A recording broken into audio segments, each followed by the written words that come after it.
ఆంధ్ర తెలంగాణలో తక్కువ ఫీజులతో high quality results ఇస్తున్న ఏకైక సంస్థ తిరుమల్ ఐఏఎస్ ఇన్స్టిట్యూట్. మోసపోయే వాళ్ళు ఉన్నంత వరకు మోసం చేసే వాళ్ళు పుట్టగొడుగుల్లో పుట్టుకొస్తూనే ఉంటారు. మరి ప్రజల అమాయకత్వాన్ని ఆసరాగా చేసుకుంటున్న కేటుగాళ్లు వాళ్ళని నమ్మించి పంగనామాలు పెడుతున్నారు.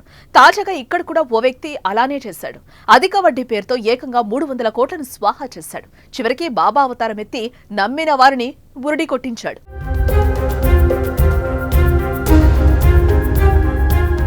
మహారాష్ట్రలోని బీడ్ జిల్లాలో విశ్వనాథ్ షిండే జిజావు మహాసాహెబ్ మల్టీస్టేట్ సహకార బ్యాంకు పేరిట బ్యాంకుని ప్రారంభించాడు.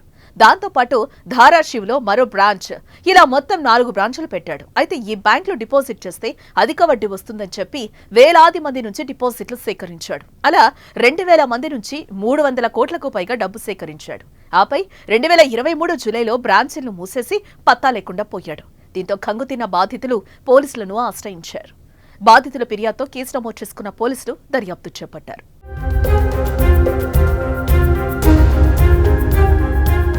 అయితే సుమారు ఏడాది పాటు అతని కోసం పోలీసులు ముమ్మరంగా గాలించారు. స్పెషల్ టీమ్స్ తో రంగంలోకి దిగిన పోలీసులు అతని ఆచూకీ తెలుసుకోవడంలో విఫలమయ్యారు. అయితే బాధితుల నుంచి ఒత్తిడి రావడంతో ఎలాగైనా అతన్ని పట్టుకోవాలని భావించిన పోలీసులు మహారాష్ట్రలోని అన్ని జిల్లాలతో పాటు ఇతర రాష్ట్రాల్లోనూ వెతికిన ఫలితం శూన్యం.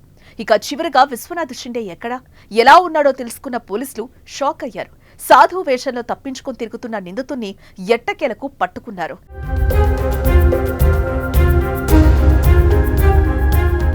బిచానా ఎత్తేసిన తర్వాత షిండే ఢిల్లీ, నేపాల్, అస్సాం, ఒడిశా, ఉత్తరప్రదేశ్తో పాటు మన దేశంలోని పలు రాష్ట్రాల్లో రకరకాల వేషాల్లో తిరిగాడని పోలీసులు వెల్లడించారు.